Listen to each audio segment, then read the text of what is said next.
Hello learners, welcome you to the second lesson of biology for class 10.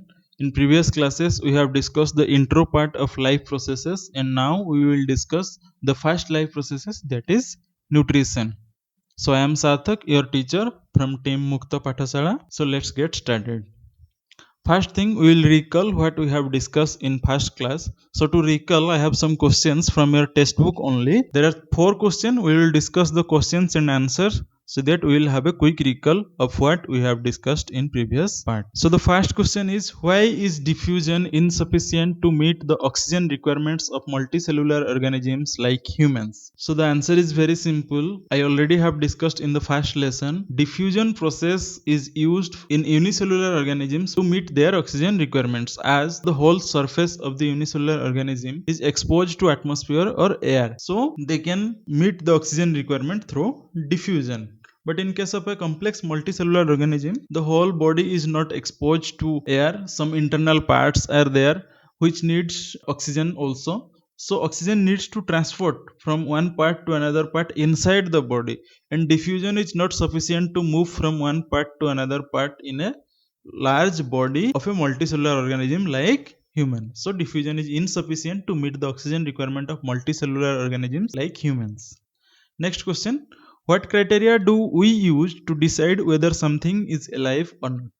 So the basic foremost criteria I already have discussed, that molecular movement is the criteria that we use to decide whether something is alive or not. What are outside raw materials used for by an organism?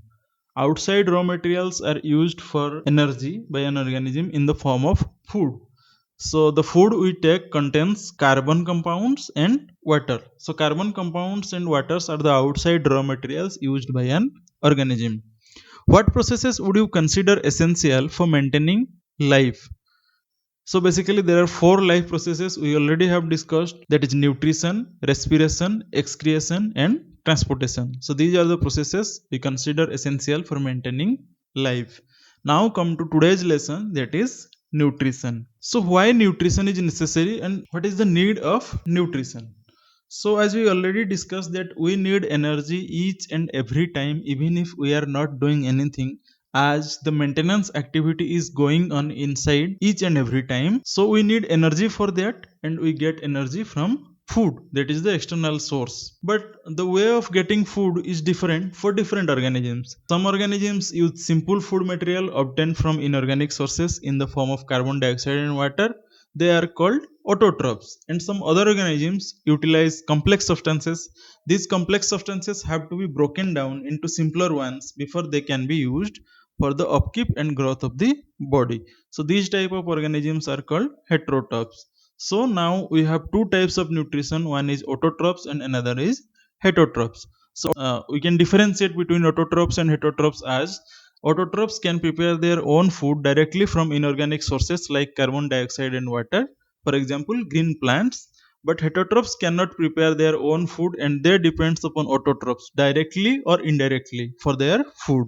Example, animals. Let me examples animals ର ମୁଁ କହିବି କି ଧରାଯାଉ ଗୋଟେ animal ଆମେ ନେବା goat. Goat is an animal which depends on grass for their food, and lion is also an animal which depends on goat for their food. Even lion is not directly depends on grass or plants for their food, but indirectly it depends upon grass, because without grass that goat will not survive and ultimately lion will not get food. So directly or indirectly heterotrophs are depending upon autotrophs for their food. So what is this autotrophic mode of nutrition? Autotrophic mode of nutrition, as we discussed, they can prepare their own food from inorganic compounds and water. So in autotrophic mode of nutrition, in plants they follow autotrophic mode of nutrition. So one word that come to us, that is photosynthesis. Photosynthesis, photo means light and synthesis means produce or to make. So producing food in presence of light or with the help of light is also called as photosynthesis. So if we define it, we can write it is the process by which autotrophs take in substances from outside and converts them into stored form of energy in presence of sunlight and chlorophyll. So this is the whole process of photosynthesis. The photosynthesis ebe kon ame बुझी Parle. So there are 3 basic steps in photosynthesis. First step है absorption of light energy by chlorophyll.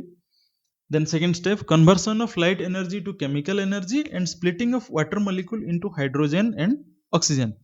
So water we know H2O, 2 atoms of hydrogen and 1 atom of oxygen.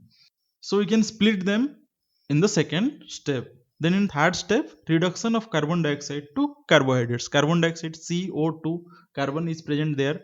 So carbon is reduced to carbohydrates. Carbohydrate is the source of energy in plants.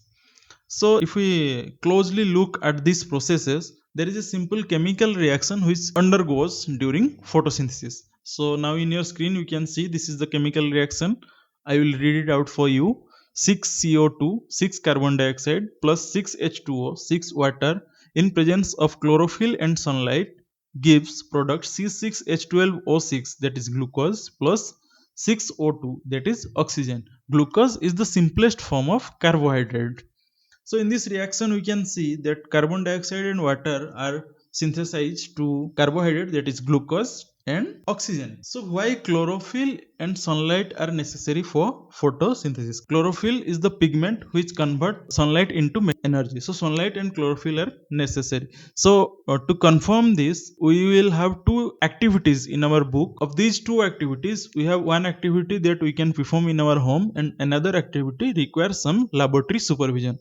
तो मुझे activity गुड़ा discuss कर दूची school खोलिले तुम्हें second activity laboratory करि परिबो first activity एबे भी निज घरे चेक करि परिबो तो एक्टिविटी एमती अछि कि take a plant green plant in a pot which is alive.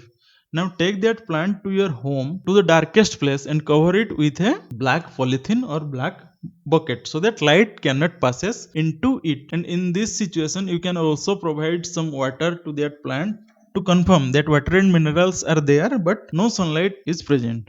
So if you look after 7 to 8 days the plant will started to die.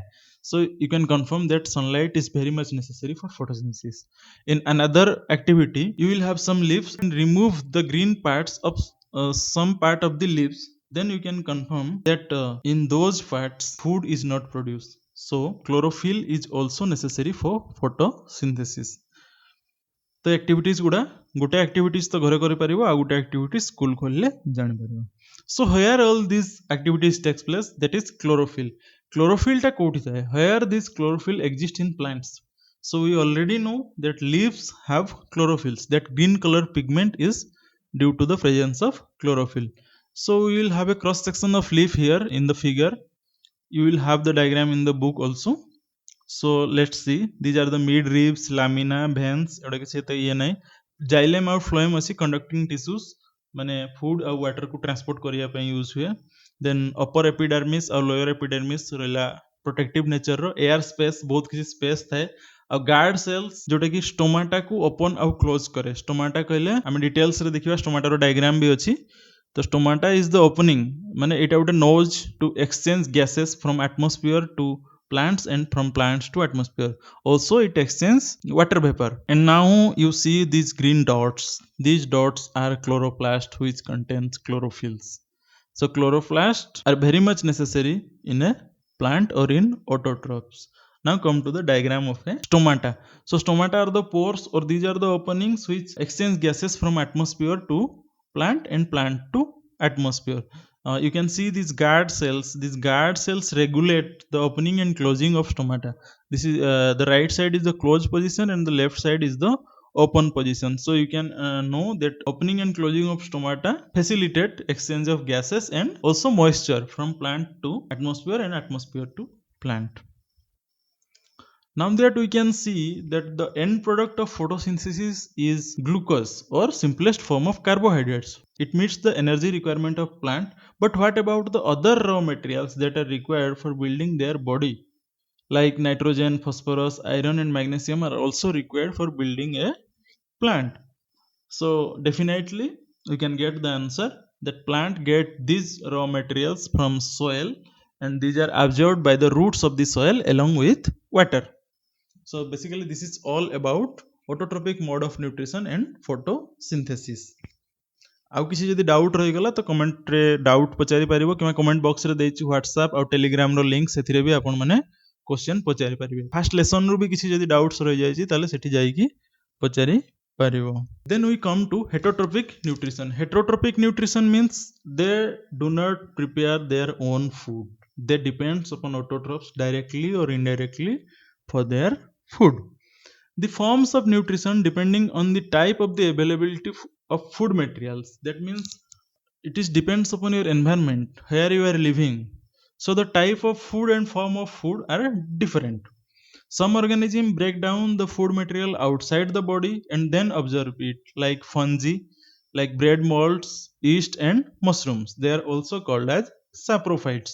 Other takes the whole material and break it down inside their bodies. So they are also called holozoic mode of nutrition. And some examples are humans. Some other organisms derive nutrition from plants and animals without killing them, and they are called parasites. Some examples are Amar Bell. So now we see a different organism have different modes of nutrition. So in this figure you see this is there are four organisms. First one is for amoeba. Amoeba does not have a specific organ for nutrition, but what it does, it develops some false feet-like structure, that is pseudopodia, and then engulf the food to the surface of the body. Now the required ingredients are absorbed and other part is excreted out. So this is the very simple process in case of amoeba. Now we see here is a deer grazing, means deer is a heterotrophic animal and it depends upon autotrophs, that is plants, for their food. In the third picture we can see a pitcher plant which engulfs the bacteria and other small organisms which comes in contact with the plant and take it as their food. And now we can see some food of ours, means humans take different types of food. So these are the different nutritional methods used by different organisms. Now we will discuss about the nutritional method or the nutritional procedure in human beings. As you can see in the figure, here is a figure of human alimentary canal. This is also in your book. So it starts from mouth and ends at anus. There are several organs that combine together to form this digestive system or this organ system. So first we'll see the names of all the organs. This is the tongue, this is the mouth or buccal cavity, this is the esophagus or food pipe, this is the stomach where food is stored, this is the gallbladder, it secretes some enzymes, bile duct, liver, pancreas, these all secrete some enzymes. Small intestine where the majority of digestion takes place, or it completes the digestion of fat, carbohydrate and protein in small intestine. In the large intestine where the water is absorbed from waste products or which are not used by small intestine, then in from anus the solid waste is excreted out. So now we go step by step how this process takes place. So first it will start from crushing of food by our teeth in mouth. So food are of different size. It should have a uniform size so that it can pass through the esophagus or food pipe.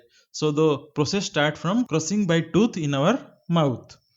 Then it mixes up with saliva. Saliva is, contains some digestive enzymes which makes it smoother and it can passes through the food pipe. That then the food through the food pipe move to the stomach. So how they move? That movement is controlled.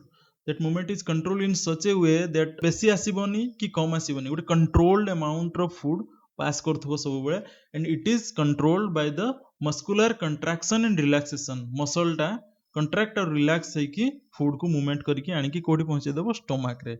ତ stomach ରେ main କାମ ହଉଛି କି stomach ରେ food ଟା କିଛି ସମୟ ପାଇଁ store ହେଇକି ରହିବ ଆଉ it mix up with all other enzymes, gastric juices ହେଲା, hydrochloric acid ହେଲା, mucus ହେଲା, ଏଗୁଡ଼ା ସହିତ ସବୁ ଆସିକି stomach ରେ ମିକ୍ସ ହେବ, ବହୁତ ସମୟ ପର୍ଯ୍ୟନ୍ତ ମିକ୍ସ ହେବ. ତ ଆମେ ଏଠି ଗୋଟେ ଡାଉଟ୍ ଆସିବ କି hydrochloric acid is there that is secreted, how our body is protected against that, because hydrochloric acid is corrosive in nature, but our body has some mucus. mucus means ସିଙ୍ଗାଣି ଭଳିଆ ଜିନିଷଟା ଯୋଉଟା କି inner lining of the intestine ରେ ଥାଏ, ଯାହା ଫଳରେ କି ସେଇଟା ଆମକୁ protect କରେ hydrochloric acid ର corrosive action ରୁ. Then after some time the food mixed well with all the enzymes and it come to small intestine. Likewise the contraction and relaxation of the stomach move it from stomach to small intestine. The small intestine is the site of complete digestion of carbohydrates, proteins and fats. with the help of enzymes from pancreas and liver. So in small intestine, all the enzymes, all the other enzymes from pancreas and liver are mixed up with food, and it's completely digest carbohydrates, proteins, and fats in small intestine. And these are also captured by our body by some villi-like structure in the walls of small intestine. Then the unabsorbed food, which is not required by our body, is sent to large intestine, where more villi are there, and they absorb water from that material. After once the water is absorbed, then the solid waste is not required by us, and the rest material is removed from the body by anus. So this completes the process of nutrition in human beings. It also completes the nutrition part in this video. So today we have discussed the nutrition. Nutrition are of two types, that is autotropics and heterotropics. In autotropic mode of nutrition, they can prepare their own food. In heterotropic mode of nutrition, they cannot prepare their own food. In autotropic mode of nutrition, there is one major process, that is photosynthesis. In heterotropic mode of nutrition, there are three types or three modes of nutrition. One is parasitic, holozoic, saprophytes. These are the three types of nutrition in heterotropic mode of nutrition.